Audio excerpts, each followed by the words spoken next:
Glenn Kolomeitz is a former Army officer who now teaches command responsibility for war crimes through the Adelaide University's Military Law and Ethics Unit, and he joins us live now. Hello to you, Glenn. Good afternoon, Janie.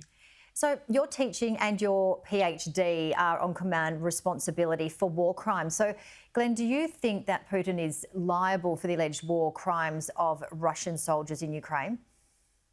Yes, Janie. Even if Putin didn't order or direct these crimes, it's very difficult for him to deny any knowledge of what's going on the ground. So, if he doesn't stop or prevent the commission of crimes, he's in the frame under the superior responsibility for war crimes doctrine. There are also suggestions on war crimes by Ukraine forces. What investigations are underway regarding this? That's a really good point, Janie, and it cuts both ways, of course. When the allegations first came to light, and I understand there was some footage that we've seen in the media, the Ukrainian foreign minister very promptly, to his credit, said that will be investigated. So the Ukraine is satisfying its international obligations in investigating allegations of war crimes by their own troops, which stands in stark contrast to the Russians, who are denying war crimes in the face of overwhelming evidence, I would suggest.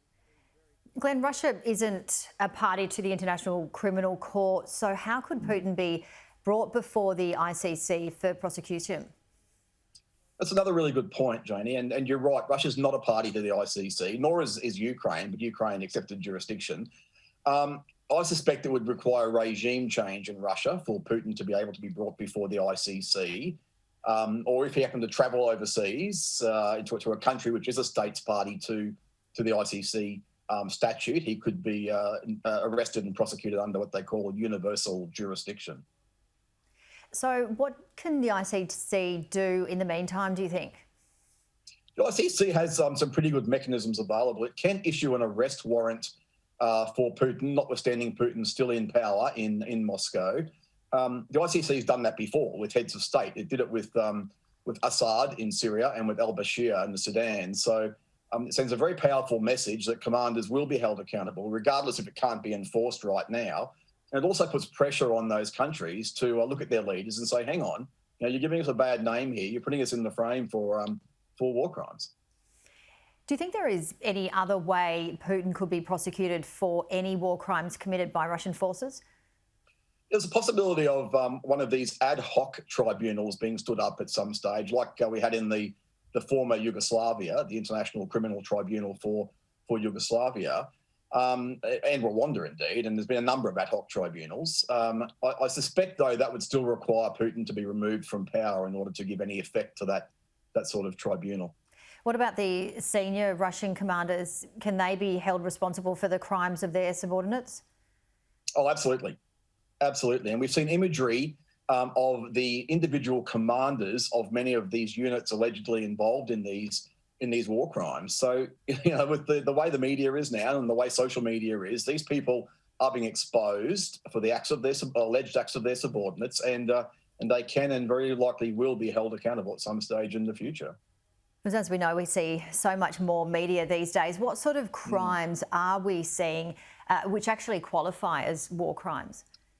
Yeah, the intentional or even indiscriminate targeting of civilians and civilian infrastructure, including relevantly hospitals and, as we've seen, railway train stations. They're straight up crimes. But even targeting of military objectives, which result in excessive deaths of civilians, is also unlawful. So, we're seeing some pretty solid evidence of either intentional or indiscriminate attacks, and certainly these excessive deaths if Russia does argue they're targeting military objectives. And you're also a strategic academic with a background as an Army officer. Glenn, what are your thoughts about Australia providing Bushmaster protected mobility vehicles to Ukraine? Look, that was a really clever request by Zelensky, and our government needs to be congratulated, to my view, for providing, I think it's 20 odd of these vehicles, these very good protected mobility vehicles to Ukraine now. I believe they're ideally suited to the tactical situation in the Ukraine. And if you couple them with these Javelin anti-armour teams, so these teams that strike Russian tanks, with these Javelin weapons, which we're also providing, I think that's a pretty solid capability that Australia is giving the Ukraine to push back on this Russian offensive, particularly the new offensive or the renewed offensive in the east. A good contribution by Australia, to my mind. All right, and we do have to wrap up, but just quickly, do you think we're in the most dangerous time in this situation now? Absolutely, we are. I think the last piece that you ran, where there's a risk of Ukrainian forces being encircled in that from the east around to the south, is a very real risk, and I think that's where Russia does have a pretty good line of supply to be able to sustain that now. So I think that's a risky circumstance for Ukraine. But again, our Bushmasters and Javelin teams may well be able to work effectively in that scenario. All right, we really appreciate your expertise and seeing you today, Glenn Kolomeitz, military lawyer and defence academic. Talk soon.